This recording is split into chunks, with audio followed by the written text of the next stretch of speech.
Marwar bulletin देखने वाले सभी दर्शकों को चंद्रमोहन कल्ला का नमस्कार, राम राम ने खम्मा गणिसा।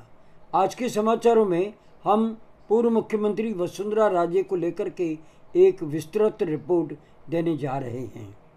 कारण, उनका पुत्र 6 बार सांसद रह गया, लेकिन मोदी सरकार में उन्हें मंत्री नहीं बनाया गया। वसुंधरा राजे को खुद को राजस्थान में साइडलाइन कर दिया गया और बातों ही बातों में कई बार वसुंधरा राजे ने प्रधानमंत्री नरेंद्र मोदी और अमित शाह पर कटाक्ष किए हैं। और अब ऐसे संकेत मिले हैं कि उन्हें राष्ट्रीय अध्यक्ष बनाने के लिए उनके समर्थक कवायद कर रहे हैं। तो क्या हाईकमान उन्हें राष्ट्रीय अध्यक्ष बनाएगा या फिर आने वाले विधानसभा चुनावों में कई राज्यों में जो होने जा रहे हैं वहाँ पर अगर भारतीय जनता पार्टी का सफाया होता है तो मान करके चलिए वसुंधरा राजे के तेवर तीखे हो जाएंगे। इसी पर एक विस्तृत रिपोर्ट हम आपको बताने जा रहे हैं। राजस्थान में पहली बार भारतीय जनता पार्टी को अपने दम पर सरकार में लाने वाली वसुंधरा राजे एक नहीं 2 बार ये कारनामा कर चुकी है। वसुंधरा राजे की ताकत और उनकी प्रसिद्धि को लेकर के अगर बात करें तो अभी भी भारतीय जनता पार्टी में राजस्थान में उनके मुकाबले का नेता नहीं है।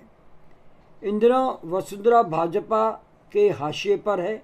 उन्हें उम्मीद थी कि उनका बेटा 6ठी बार सांसद बना है तो मोदी सरकार में मंत्रिमंडल में शामिल होगा, लेकिन वसुंधरा राजे के कारण ही मोदी ने दुष्यंत सिंह को मंत्रिमंडल में शामिल नहीं किया और उनसे कई जूनियर नेताओं को मंत्री बना दिया गया।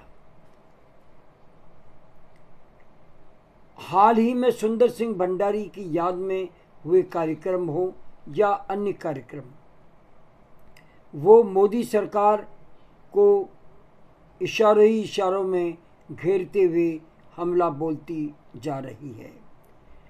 जब मध्य प्रदेश के पूर्व सीएम शिवराज को साइडलाइन करने के बाद में सांसद बनाकर मोदी सरकार में मंत्री बना दिया गया तो निसंदेह वसुंधरा को ऐसा लगने लगा कि शायद उनका नंबर राष्ट्रीय अध्यक्ष की दौड़ में जरूर आएगा, लेकिन हुआ इसके बिल्कुल उलट। उन्हें फिर भी साइडलाइन ही रखा गया। आपको बता दें कि 2002 में वसुंधरा राजे को पूर्व प्रधानमंत्री अटल बिहारी वाजपेयी ने राजस्थान भेजा था। उन्हें बड़ी मुश्किल से केंद्रीय मंत्री थी, तब अटल बिहारी ने मनाया और राजस्थान भेजा था और वे वह मुश्किल मानी थी।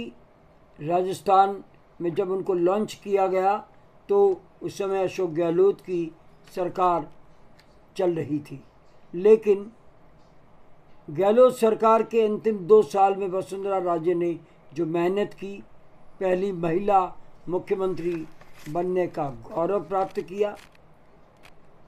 अगला चुनाव वे हार गई, लेकिन उसके बाद वे फिर जीत गई।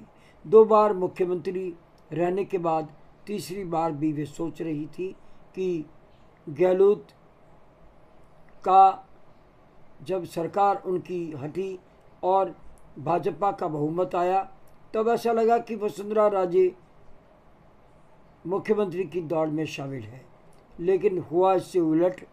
भजन लाल को सीएम बना दिया गया। वसुंधरा राजे के हाथ से चिट्ठी खुलाई और उस समय ऐसा लगा कि वसुंधरा राजे के चेहरे से तोते उड़े हुए हैं और वसुंधरा राजे को साइडलाइन कर दिया गया और भजन लाल की सरकार वर्तमान में चल रही है।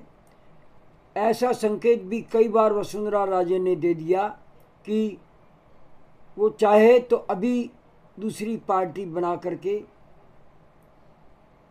हमारे भारतीय जनता पार्टी को जवाब दे सकती है, लेकिन वे भाजपा से बचपन से जुड़ी है, जनसंघ से बचपन से जुड़ी है।